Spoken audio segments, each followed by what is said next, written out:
small, and they actually have turbocharged the marketing of Fiji water. It was a glamorous brand when they bought it.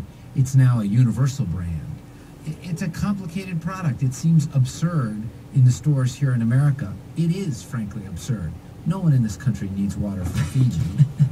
In fact, I always feel a little bit guilty when I buy it, I gotta tell you. Well, and the most remarkable thing is, in Fiji itself, 53% of the people who live in Fiji don't have access to clean, safe water. Mm-hmm. So Americans can easily get clean water from Fiji more simply than Fijians can.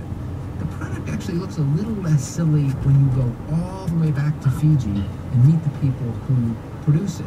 They have great jobs, and they're learning how to work in the global economy in a factory no different than the Poland Spring factory in Maine or the Dasani factory in suburban Washington.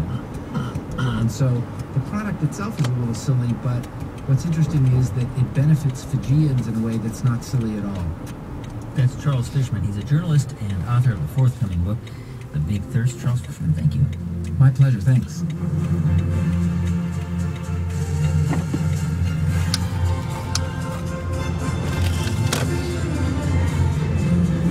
All Things Considered is a production of NPR News, which is solely responsible for its content. Like a story you heard on this or another NPR program? Share it with a friend at npr.org. While there, you can also hear stories you missed, enjoy expanded content, or connect to your favorite member station. This is NPR.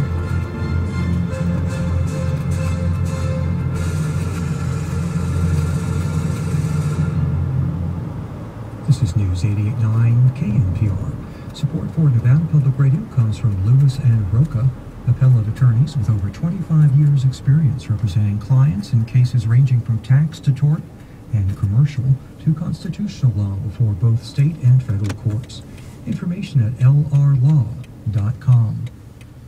Support for Nevada Public Radio comes from the UNLV Performing Arts Center, presenting pianist Andre Watts in an all-list program this Friday, December 3rd, 8 p.m.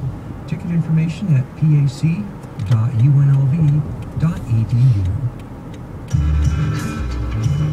I'm Dick Gordon. Coming up in the story, when J.R. Shute and Pat Rakes go fishing, they're not looking for bass or trout. They're collecting mad toms and diamond darters, small fish that are on the verge of extinction. They have 600 tanks full of them. We are actually maintaining, if you want to call it a Noah's Ark. If something catastrophic does happen to their habitat, you may have the only ones left. Saving the fish one egg, one stream at a time. That's the story. Please join me. The story tonight in about 30 minutes.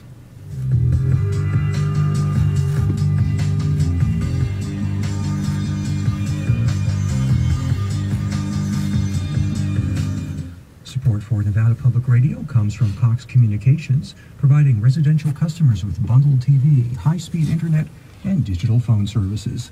More information about Cox services at 979-6643. It's 5:30.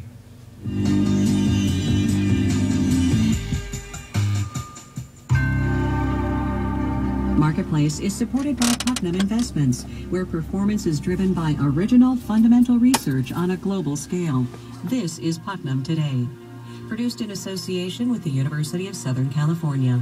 There was another big document drop today, and this time WikiLeaks did not do it.